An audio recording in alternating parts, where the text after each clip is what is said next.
My boyfriend was getting intimate with my best friend right above me. I was hiding under the bed, secretly recording everything. Suddenly, her moans turned into blood-curdling screams. The bed shook violently, and blood cascaded onto the floor like a waterfall. Then, my best friend's severed head rolled off the mattress, her wide, dead eyes staring straight at me. My soul nearly left my body. What is happening? Did my boyfriend just kill someone? I had only come here today to catch a cheater. I never expected to stumble into a murder scene. Above me, my boyfriend Ethan was chuckling darkly. The wet, sickening sound of a blade-piercing flesh was clear and rhythmic. I clamped my hand over my mouth, forcing myself to stay silent as tears streamed down my face. Why? Why is he doing this? A few minutes later, Ethan's movement stopped. As if exhausted from the exertion, he lay back on the blood-soaked bed and lit a cigarette. Just then, my phone buzzed with a WeChat notification. My heart slammed against my ribs. I desperately covered the phone, but he heard the vibration.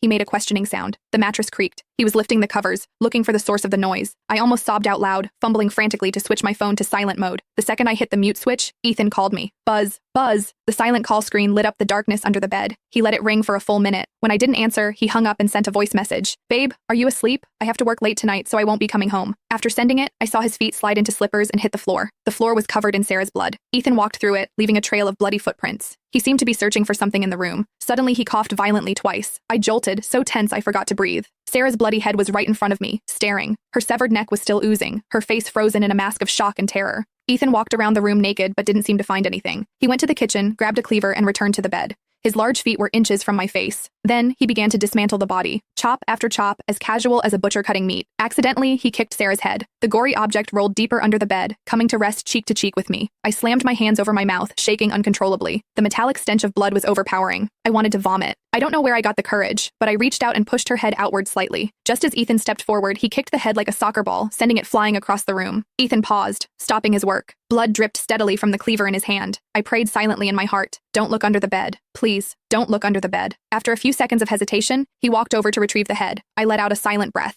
I was safe for the moment. My brain raced, trying to find a way out. Sarah lived on the 10th floor. Jumping out the window was impossible. My only chance was to wait until Ethan finished disposing of the body and left. But could I last that long? Blood was spreading toward me. I wormed my body further back, trying to avoid the crimson pool inching toward my lips. Ethan chopped for a while longer. Suddenly, one of Sarah's hands fell to the floor. My heart nearly stopped. If he bent down to pick it up, he would definitely see me. Ethan paused, then slowly bent at the waist to grab the hand. I squeezed my eyes shut, choking back a scream, praying to any god that would listen. The next second, a knock pounded on the door. Ethan froze, holding that bent-over posture, motionless. Bang, bang, bang. The knocking continued, followed by a loud shout. I'm back! Open the door! I recognized the voice. It was Mike, Sarah's boyfriend. Ethan hesitated for a moment, coughed twice, then straightened up and walked toward the door. He put on some clean clothes, hid the cleaver behind his back, and stood by the entrance. My stomach twisted into knots. If Mike broke in and fought Ethan, maybe I could escape in the chaos. Thinking this, I scooted closer to the edge of the bed, ready to bolt. Ethan hesitated, then opened the door. What